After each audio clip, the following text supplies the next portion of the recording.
여러분 안녕하십니까? 미국 국방부 비밀 보고서로 추정되는 문건이 유출된 사건. 특히 미국 정보기관이 한국의 외교안보 고위 당국자들을 도청한 정황이 파문을 키우고 있습니다. 미국의 탄약 지원 요청을 놓고 당국자들이 고민하는 내용의 대화가 고스란히 나와서 도청당했다는 당혹감, 그리고 동맹국에 대한 처우로 맞는가 하는 여러 평가가 나오는 건데요. 한미동맹 70주년을 맞은 윤석열 대통령의 국빈 방문도 앞두고 있어서 더욱 주목받고 있습니다. 먼저 문건에 나온 대화 내용 어떤 건지 워싱턴 김수진 특파원이 전해드리겠습니다. 유출된 미국 국방부 문건 중 한 장은 지난 3월 1일 한국 대통령실에서 열린 국가안전보장회의를 다루고 있습니다. 회의에서 이문희 전 외교비서관은 미국 요구대로 탄약을 지원하면 전쟁 중인 국가에 살상 무기를 제공하지 않는다는 원칙을 어기게 된다고 지적했습니다.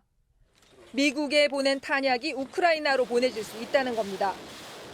특히 바이든 대통령이 직접 전화를 걸어 탄약 지원을 압박할 수 있다며 정부가 입장을 정리하지 않고 정상 간 통화를 하게 할 수는 없다고 강조했습니다.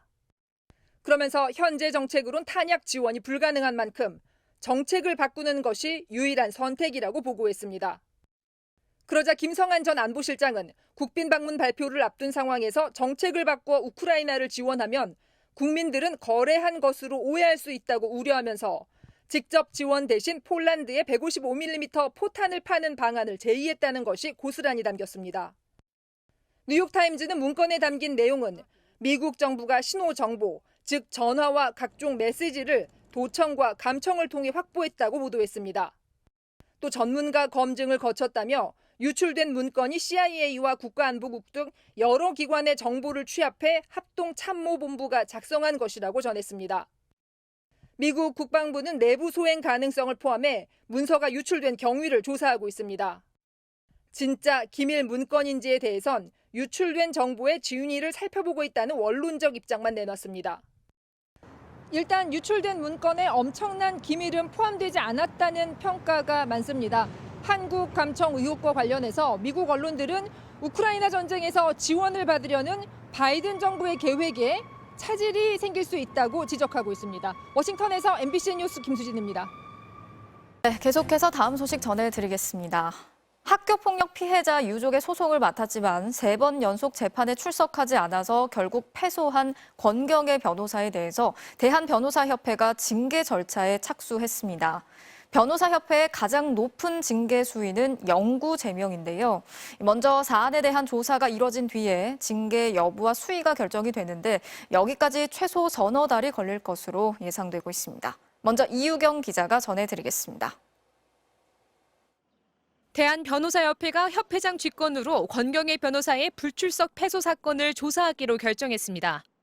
큰 위로의 말씀과 그다음에 유감의 얘기를 전달하고 싶고요. 동일한 문제가 발생하지 않도록 재발 방지에 관한 모든 조치를 강구할 것이다. 권 변호사는 지난 2015년 학교 폭력에 시달리다 숨진 고 박주원 양 어머니가 가해 학생들을 상대로 낸 소송을 맡았습니다. 수임료로 990만 원을 받았지만 항소심 재판에 3번 연속 출석하지 않아 결국 패소했고 5달이나 이 사실을 숨겼습니다. 뒤늦게 항의하자 9천만 원을 배상하겠다는 일방적인 각서를 건넸습니다. 어떻게 할 거냐 했을 때 지금 형편이 안 돼서 연말까지 어떻게 해드리겠습니다. 이렇게 말하는데 그 금액이 무슨 의미가 있느냐고요. 징계 절차 착수에 대해 고 박주원 양 어머니는 별다른 입장을 밝히지 않았습니다. 권경의 변호사는 연락이 닿지 않았지만 지난주 MBC와 통화에서 징계 등 절차를 모두 감당하겠다는 입장을 밝힌 바 있습니다. 어머님과 당사자가 직접 얘기를 나누고 제가 또 다른 부분에서 변협에서 책임을 져야 될 일들이나 이런 건 제가 감당하는 순서로 해야 될 것 같습니다. 앞으로 절차는 조사위원회와 징계위원회 2단계로 나뉩니다. 변협조사위원회는 다음 달 8일까지 이번 사건의 사실관계를 확인합니다. 이어 변협은 징계위원회를 구성해 최종 징계 여부와 수위를 결정합니다. 권 변호사는 조사위의 서면으로, 징계위에는 직접 출석해 자신의 입장을 소명할 기회를 갖게 됩니다. 징계 수위는 가장 낮은 견책부터 변호사 자격을 박탈하는 영구 제명까지 5단계. 변협은 늦어도 8월까지 징계를 끝낼 계획인데 권 변호사가 법무부에 징계에 대해 이의를 신청할 수도 있습니다. MBC 뉴스 이유경입니다. 대낮에 만취 상태로 운전을 하다가 초등학생을 숨지게 한 60대 운전자가 구속됐습니다. 세상을 떠난 9살 배승아 양을 애도하는 추모 분위기가 확산되고 있고 음주 운전자에 대한 엄한 처벌을 촉구하는 목소리도 커지고 있습니다. 김지혜 기자가 취재했습니다. 이제는 영정 사진으로만 만날 수 있는 배승아 양. 어머니는 딸이 좋아하던 인형을 끌어안고 오열합니다. 애교 많고 밝았던 아이. 모두의 기쁨이었던 동생이 이제는 없다는 게 오빠는 믿기지 않습니다. 느리게 가는 차도 다 조심하라 이런 식으로 교육을 했거든요. 이게 사고가 나면은 결국 안전지대가 없는 거잖아요. 남일 같지가 않아서 배양이 가는 길이 외롭지 않게 십시일반 모아 화환을 보내고 빈소를 찾아와 지키며 슬픔을 나눴습니다. 얼굴이라도 보고 일해주고 싶어서 큰 딸하고 작은 딸하고 다 왔어요. 손자들이 2학년, 4학년 다니고 하다 보니까 더 마음이 그렇게 아팠어요. 사고 현장에는 하얀 국화꽃과 편지가 수북이 쌓였습니다. 얼굴도 모르는 동생이지만 한마디라도 건네고 싶어 마음을 꾹꾹 눌러 담았고 혹시 좋아하지 않을까 싶어 간식거리도 챙겨왔습니다. 아무 죄 없는 아기가 그렇게 또 돼가지고 좀 마음이 아파요. 법이 강화돼서 더 이상 이런 일이 안 생겼으면 좋겠어요. 유족들이 배양의 얼굴과 이름을 공개하기로 어렵게 결심한 이유는 단 하나. 음주 운전자에 대한 엄한 처벌을 바라서입니다. 과거 사례를 찾아보면 너무 솜방망이 처벌이 아닌가. 그래서 저희는 무조건 좀 강하게 처벌이 나왔으면. 승아 양과 함께 사고를 당한 3명 중 1명도 중상으로 알려졌습니다. 음주 살인을 저지른 60대 운전자에게 경찰은 어린이 보호구역에서 사고를 냈을 때 가중처벌하는 민식이법을 적용했고 이 운전자는 구속됐습니다. 너무 죄송합니다. 유가족분께 죄송하다는 말씀 거듭 가속하는 걸로 보이던데요. 아니요 안 치려고 노력하고 있습니다. 경찰은 함께 술을 마신 사람들에 대해서도 음주운전 방조 혐의를 적용해 조사를 벌일 예정입니다. MBC 뉴스 김지혜입니다. 민식이법도 막지 못한 이번 사고, 특히 숨진 승아 양은 한밤중도 아닌 대낮에 학교 앞을 걷다가 사고를 당했습니다. 당시 가해자는 몸을 가눌 수 없을 정도로 만취한 상태였는데요. 이렇게 한낮에 술에 취한 상태로 운전대를 잡는 사람들이 속출하면서 관련 사고가 잇따르고 있습니다. 송재원 기자가 취재했습니다. 빠른 속도로 달리던 SUV 차량이 중앙선을 넘더니 마주오던 오토바이를 들이받습니다. 어제 오후 6시 반쯤 경기도 하남시에서 발생한 음주운전 사고입니다. SUV를 몰던 30대 운전자의 혈중 알코올 농도는 면허 정지 수준이었습니다. 오토바이로 음식 배달 중이던 세 아이의 아빠는 현장에서 숨졌습니다.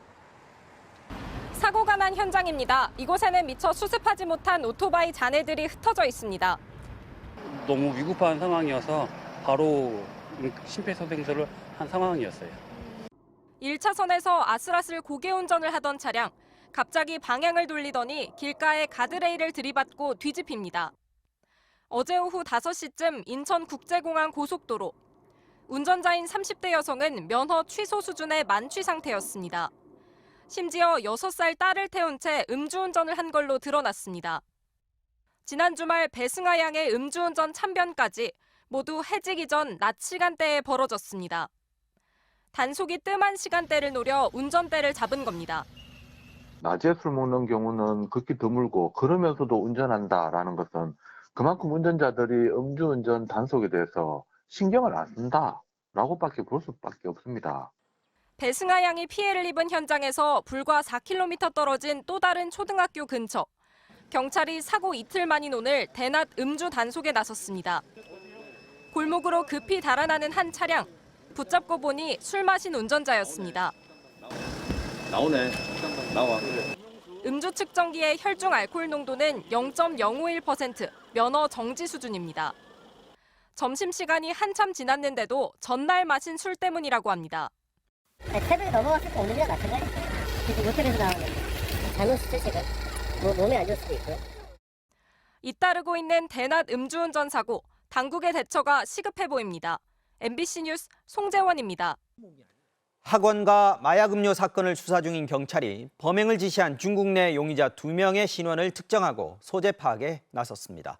국내에서 음료에 탄 마약을 팔았던 남성도 붙잡았습니다. 김세영 기자가 취재했습니다. 검은색과 흰색 외투를 입은 남성 2명이 모자를 푹 눌러 쓴 채 법원으로 들어섭니다. 강남 학원가 마약 음료 사건과 관련해 구속영장 실질 심사를 받는 피의자들입니다. 이들은 마약 음료를 만들고 중국에서 걸려온 협박 전화의 번호를 조작한 혐의를 각각 받고 있습니다. 네, 지금 현재 받고 계신 관련 혐의 모두 인정하십니까? 혐의 소명을 어떻게 하실 건가요? 그럽니다. 경찰은 이들에게 범행을 지시한 윗선 2명의 신원도 확인했습니다. 중국에 거주 중인 한국 국적의 20대 이모 씨와 중국 동포 30대 박모 씨입니다.